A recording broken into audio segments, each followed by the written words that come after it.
Salut les Français, j'espère que vous êtes en forme et en bonne santé dans notre beau pays qu'est la France. C'est parti pour du bon sens. Aujourd'hui, on va parler d'un pays qui nous fait honte. Pas parce qu'il est mauvais, mais parce qu'il a réussi tout ce que nous avons raté. On va parler de la Pologne. Il y a 30 ans, la Pologne sortait du communisme. Elle était ruinée, grise, triste. Nous, on était la quatrième puissance mondiale. On les regardait de haut. Aujourd'hui, regardez la vidéo. Dans 10 ans, le polonais moyen sera plus riche que le français moyen, plus riche que le japonais, plus riche que l'anglais. Comment est-ce possible? Comment un pays qui partait de zéro nous a-t-il dépassé en une seule génération? Oui, songez que le revenu par habitant d'un Polonais dépassera celui d'un Japonais dès l'an prochain et que d'ici 10 ans, eh bien, les Polonais seront plus riches que n'importe quel habitant des pays du G7, hormis les Américains. C'est ce que nous donnent les projections de l'OCDE. Première pause, il faut encaisser le choc. Les Polonais seront plus riches que n'importe quel habitant du G7, sauf les USA évidemment. Ça veut dire plus riches que les Français. Vous vous rendez compte de l'humiliation? La France, c'est le pays du luxe, du nucléaire, de l'aéronautique, du tourisme, et on va se faire doubler par la Pologne, qui n'avait rien il y a 30 ans? Pourquoi? Parce que la Pologne a choisi la croissance, la vraie, celle basée sur la production, l'usine, le travail. La France a choisi la décroissance, la désindustrialisation, les 35 heures, la retraite à 60 ans, qu'on ne peut plus payer.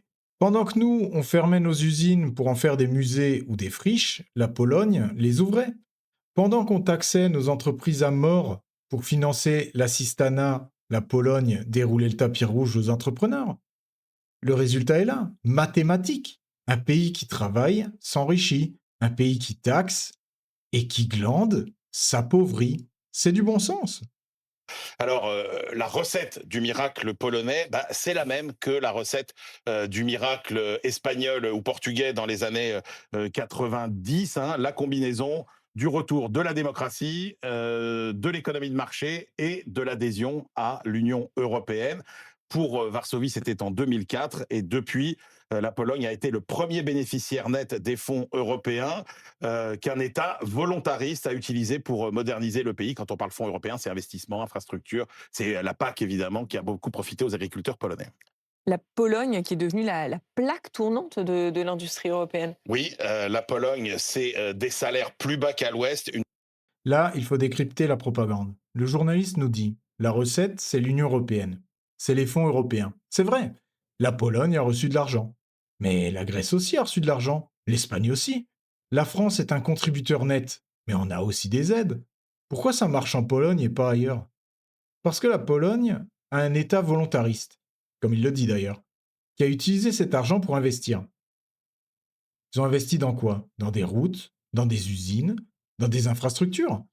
La France, elle, utilise son argent et sa dette, pourquoi? Pour le fonctionnement, pour payer des fonctionnaires, pour payer des allocs, pour payer des intérêts de la dette. Et il y a une autre raison que le journaliste oublie de mentionner, l'éléphant dans la pièce. Pourquoi la Pologne est-elle devenue l'usine de l'Europe? Parce que c'est un pays sûr, parce que c'est un pays stable, parce que c'est un pays homogène. Quand vous êtes un investisseur américain ou allemand, vous préférez mettre votre usine où? En France? Vous avez des grèves tous les mois, des émeutes en banlieue, des taxes qui changent tous les ans et une insécurité galopante? Ou en Pologne, où les rues sont sûres, où les gens veulent bosser et où il n'y a pas de territoire perdu de la République? La sécurité et l'identité sont des facteurs économiques. La Pologne l'a compris. Nous, on a l'air de l'avoir oublié. très forte productivité, un très haut niveau de qualification, et tout ça a attiré massivement les capitaux étrangers pour y bâtir des usines, des plateformes logistiques, des data centers. Il y a plus de 270 groupes mondiaux qui ont fait de la Pologne leur base opérationnelle en Europe centrale. L'environnement réglementaire et fiscal est aussi très favorable à la création d'entreprises. Et puis la hausse des salaires, la baisse du chômage, les aides sociales massives dans un pays très catholique ont dopé la consommation. En 10 ans, le salaire moyen a doublé, le salaire minimum a presque triplé, Ah ouais. ce qui génère effectivement d'autres problèmes du type inflation, type prix de l'immobilier aussi excessif, qui font que beaucoup de Polonais ont du mal à se loger. Intégration en 2004 en Europe, en 20 ans, la Pologne n'a pas perdu son temps. Et voilà le coup de grâce, la vérité qui dérange. Écoutez les chiffres. Le salaire moyen a doublé, le salaire minimum a presque triplé. En France, le salaire moyen stagne depuis 20 ans. Si on enlève l'inflation, on perd même du pouvoir d'achat. En Pologne, il double. Pourquoi? C'est la loi de l'offre et de la demande. C'est de l'économie de base. En Pologne, il n'y a pas d'immigration de masse non qualifiée. Il n'y a pas d'immigration africaine ou maghrébine venue pour les allocs. Donc, quand les entreprises ont besoin de bras, elles doivent payer.